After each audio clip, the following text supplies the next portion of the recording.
Hello everyone, welcome to my channel. आज हम पढ़ेंगे एक मेथड। कौन सा मेथड? Substitution method.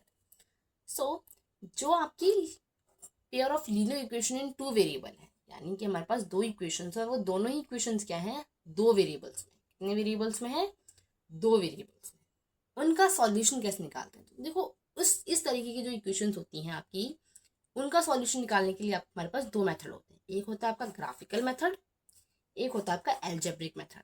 तो आज हम पढ़ने वाले हैं कि जो आपके एल्जेब्रिक मेथड के अंदर दो मेथड आते हैं। एक आता है सब्स्टिट्यूशन मेथड और एक आता है एलिमिनेशन मेथड। आज हम पढ़ेंगे सब्स्टिट्यूशन मेथड। सब्स्टिट्यूशन मेथड में क्या होता है कि हम एक वेरिएबल की, मैंने अभी आपको बताया कि जब आपके पास दो इक्वेशंस होंगी, उसमें हमारे पास क्या होता है? हमारे पास दो वेरिएबल होते हैं। कितने वेरिएबल होते हैं? दो वेरिएबल होते हैं। तो हम क्या करते हैं? हम एक वेरिएबल की वैल्यू सब्स्टिट्यूट करते हैं। ठीक है, यानी कि उस एक वेरिएबल की वैल्यू, मान लो आप हमारे पास एक वेरिएबल एक्स है और एक वाई है, तो हम एक्स की वैल्यू निकालते हैं किसकी टर्म्स में? वाई की टर्म्स में। ठीक है, और उसके बाद फिर इनको क्या करते हैं? इक्वेशन में पुट करते हैं। जब हम एक्स की वैल्यू वाई की टर्म्स में रख रहे हैं और वाई तो है ही ऑलरेडी, तो फिर वो इक्वेशन जो है हमारे पास क्या बन जाती है? Equation in one variable. फिर वो तो इजीली सॉल्व हो ही जाएगी। x plus y is equal to 10 and x minus y is equal to 4। ठीक है, सो अब क्या करेंगे? अब हम हमारे पास सेम अगेन दो इक्वेशंस हैं। एक इक्वेशन में से हम x की वैल्यू निकालेंगे और दूसरी वाली में डाल देंगे।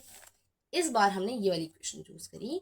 सो x की वैल्यू क्या आ जाएगी? यहाँ से 4 प्लस वाई आ गई। ठीक है, क्योंकि इक्वेशन इस वाली इक्वेशन का यूज करके यहाँ वैल्यू निकाली है, तो हम इसको यहाँ यूज करेंगे। x plus y is equal to 10। x की वैल्यू क्या निकली? 4 plus y. 4 plus y plus y is equal to 10।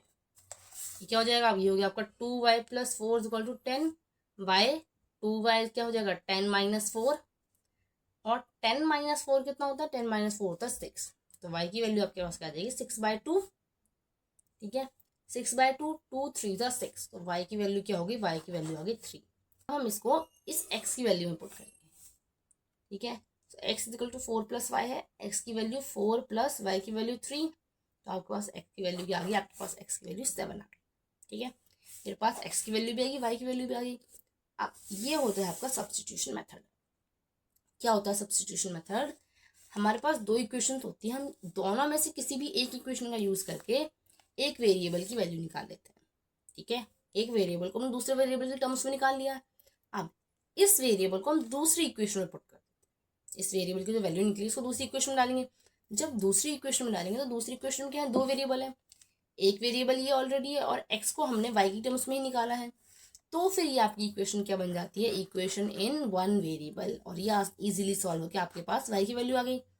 आप जो y की वैल्यू है, इसको आप चाहो तो किसी इक्वेशन में भी डाल के वैल्यू निकाल सकते हो, वरना हम इसको यहाँ पर डालकर x की वैल्यू में डालकर क्या निकालेंगे? x की वैल्यू निकालेंगे।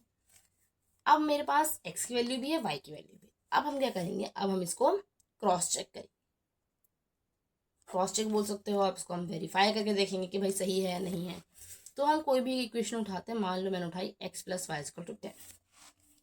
एक्स और y की वैल्यू डालेंगे। x की वैल्यू क्या है? 7 है, y की वैल्यू 3 है। ठीक है, तो 7 प्लस 3 10 10, यानी कि ये आपकी के जो सॉल्यूशंस आए हैं वो क्या है? ठीक है। ठीक है, सो सब्स्टिट्यूशन मेथड जो होता है आपका, सब्स्टिट्यूशन मेथड में क्या होता है? हमारे पास दो इक्वेशंस होती हैं, पहली दूसरी। इन दोनों में से आप किसी भी इक्वेशन में से क्या करो? एक वेरिएबल की वैल्यू निकाल लो। मान लो मैंने 1 से क्या करी? मैंने अपने फर्स्ट वेरिएबल की वैल्यू निकाली। अब जो मैंने यहाँ से वैल्यू निकाली उसको मैं क्या करूँगी? सेकेंड इक्वेशन में पुट करूँगी। जब मैं यहाँ से इसको सेकेंड इक्वेशन में पुट करूंगी तो मेरे पास जो यहाँ इसको सॉल्व करने के बाद आंसर आएगा, वो मेरे पास सेकेंड वेरिएबल की क्या आ जाएगी? वैल्यू आ जाएगी। जैसे ही सेकेंड वेरिएबल की वैल्यू आई, इसे आप फर्स्ट वाली इक्वेशन में डाल दो, मतलब फर्स्ट वेरिएबल जो आपने निकाला था उसकी वैल्यू में डाल दो। ठीक है, या फिर आप इक्वेशन में डाल के दोनों का आंसर निकाल सकते हो। ठीक है, इसको सब्स्टिट्यूशन मेथड इसीलिए बोलते हैं क्योंकि हम यहाँ पे क्या कर रहे होते हैं? हम यहाँ पर एक वेरिएबल की वैल्यू निकाल के उसको क्या है, क्या कर रहे हैं? हम एक वेरिएबल की वैल्यू दूसरे वेरिएबल की टर्म्स में निकालते हैं और फिर वैल्यूज को सब्स्टिट्यूट करते हैं, यानी कि उसमें क्या करते हैं?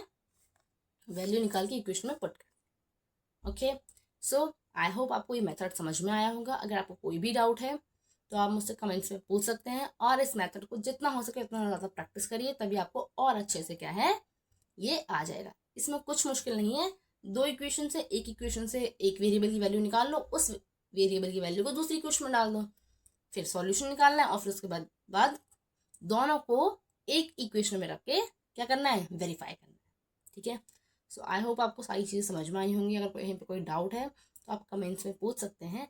मिलते हैं नेक्स्ट वीडियो में। अगर आपको वीडियो पसंद आई हो तो लाइक करें, शेयर करें और सब्सक्राइब करें।